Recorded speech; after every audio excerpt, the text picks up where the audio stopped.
Thank you very much. I'm probably in the best position here. I can read what I wrote.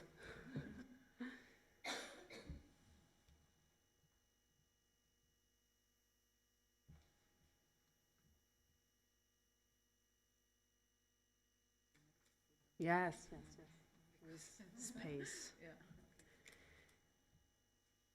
In my presentation, first of all, I will outline the latest development in emotion recognition systems, in the deployment of emotion recognition systems within the context of the data-driven economy. As the data economy becomes so intertwined with neurotechnology. And then I will highlight the main concerns raised by the deployment of these systems, both in private and public sectors. In the second part of my presentation, I will critically analyze the European legal framework, especially, but not only in the light of the Artificial Intelligence Act, and I will conclude with some proposals. As many of you already know, an emotion recognition system is an artificial intelligence system that can infer emotions or intentions of a person using either non-physiological signals or physiological signals.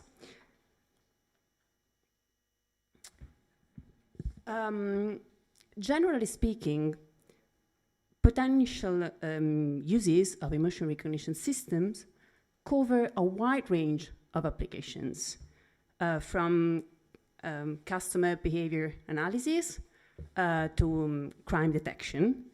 In healthcare, emotion recognition systems and neurotechnologies can be used, for example, to detect diseases like Alzheimer's or depression. These systems are used in employment to help recruiters to take decisions. And this system in China, for example, are used in education settings to monitor students' attention. These systems could be possibly used to detect political attitudes. Now, with advances in artificial intelligence and neurotechnologies, these systems have become, and neurotechnologies have become increasingly user-friendly and affordable.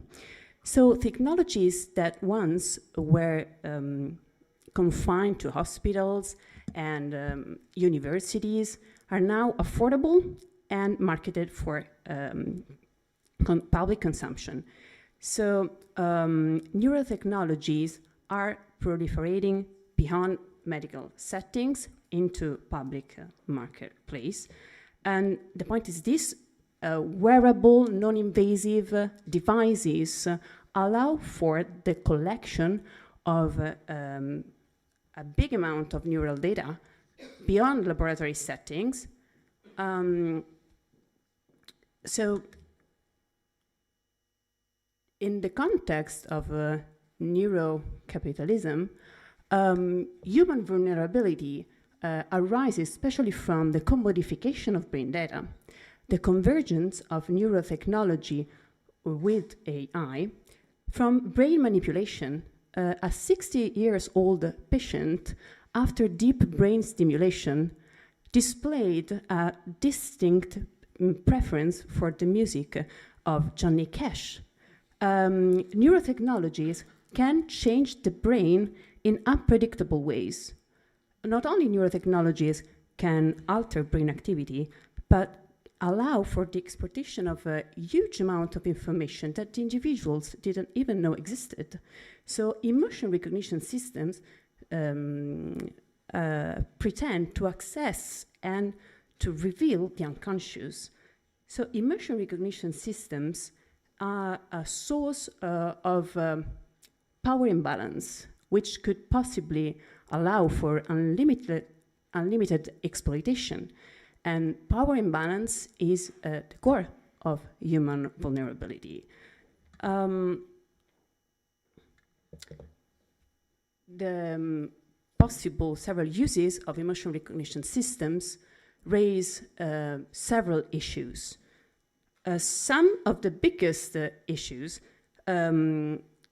are based on the fact that emotional AI, like most artificial intelligence, is often not visible to those who are the most affected ones by its decisions.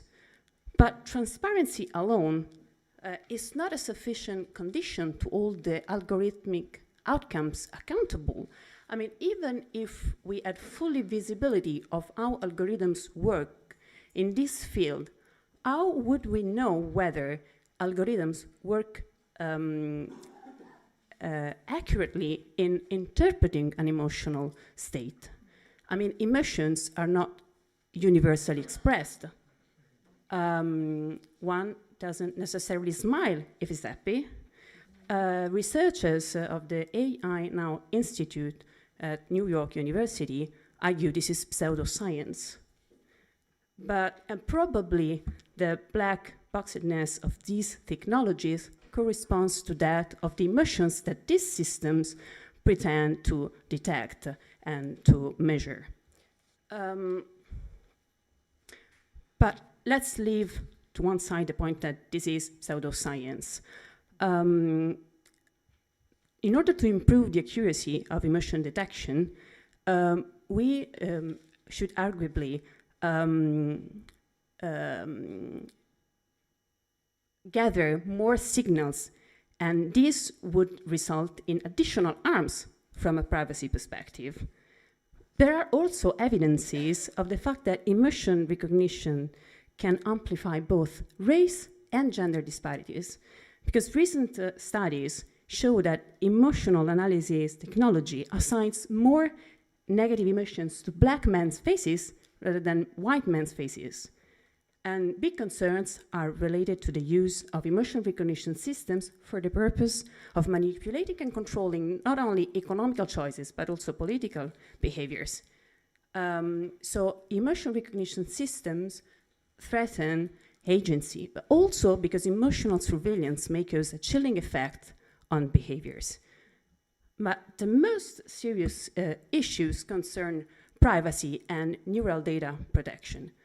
Privacy is challenged on both of its sides, intimacy and self-determination, because these systems pretend to detect not only emotions that have been expressed, but also emotions that have been deliberately disguised. Serious risks are related to neural data protection. Neural data is as sensitive as medical data, but currently not regulated. Neural data is of electrical nature, so it is arguably that they fall under the definition of biometric data. Even if neural data is anonymized, there might be privacy implication at level of group privacy.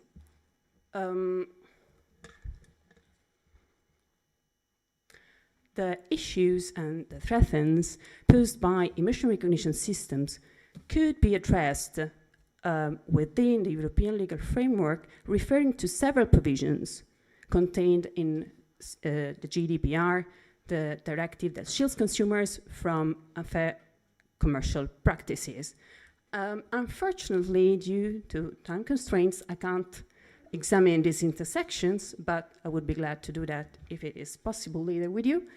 So I'll quickly move to examine the provisions of the Artificial Intelligence Act that refer to emotion recognition systems.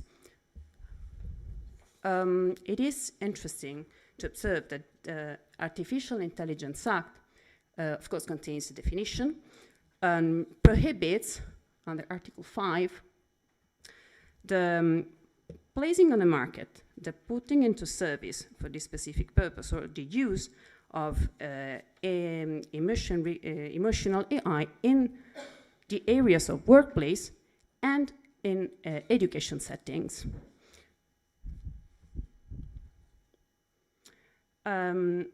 Article 50 provides for transparency obligations for providers and deployers of emotional AI. Deployers of an emotion recognition system shall inform the natural persons exposed thereto, of the operation of the system. And the AI Act states that the emotion recognition systems, which are not prohibited, are high-risk AI systems. Did we miss an opportunity? Is human-centric a buzzword when it comes to emotional AI? In my view, there are gaps in the European Union legal framework. So this framework is inadequate to properly address the issues raised by the application of AI to neurotechnologies, to the brain data acquired through neurotechnologies. The AI Act can be criticized and has been criticized, first of all, because it contains a blanket exception for all the AI systems developed or used solely for the purpose of national security. Exemptions should be on a case-by-case basis, I think. National security can't become a digital rights-free zone. Most of all, emotion recognition is only partially banned in the European Union. And this partial ban could be perceived as a signal that the European Union is likely to test these highly intrusive and abusive AI systems on the most vulnerable and marginalized people in our society. But there's more. The transparency obligation set by Article 50 only covers the operation of the system. It does not cover the purpose and manners of use of the system. But the European legal framework, in my opinion, is inadequate also because it lacks a specific regulation concerning neural data. The privacy paradigm is inadequate because the European Union law either refers to personal data, strictly regulated, or to non-personal data, left intentionally unregulated. But the point is, the artificial intelligence, profiling techniques, instead rely on general data, statistical information, group profiles, not only on personal data. Here are my proposals in a nutshell. New safeguards are needed. We need collective answers because enforcement in individual cases risks being ineffective in the context of the data, in the big data era. A possible solution could be that of including the deployment of emotion recognition systems for the purpose of marketing or political micro-targeting in the blacklist of unfair commercial practices. I also call for the introduction of a new category of personal data. Biological data, we should include neural data, data that refer to the functioning of the nervous system. Neural data should be included within special categories of personal data referred to by Article 9 of GDPR. But in the meantime, we could apply by analogy existing provisions referring to medical data to all data gathered through pre-registered neural devices. I'm not in favor of the introduction of new neural rights, new fundamental rights. I'm rather call for an extensive interpretation and analogical application of existing human rights law to avoid rights inflation, which would dilute the core idea of human rights, fundamental human rights.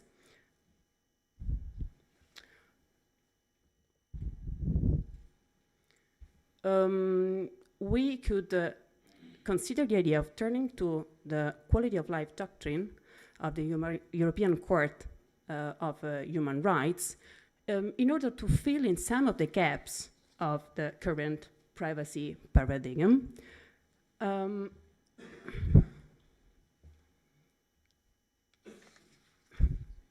At the national level, there are countries that have advanced or are advancing legislation to protect neural data. Chile was the first country in the world to enshrine mental privacy in the Constitution in 2021. But Colorado has just enacted a bill that protects the privacy of neural data. We could take France as an example. If we want to safeguard mental privacy, psychological continuity, agency, fair access to mental argumentation, and protection from biases, we must promote further development, not only soft law, but of hard law. Now, in April, 24 international experts met in the headquarters of UNESCO in Paris to start to draft a recommendation on ethics of neurotechnologies. So I'm sure that this discussion is to be continued. Thank you very, very much. I stop here.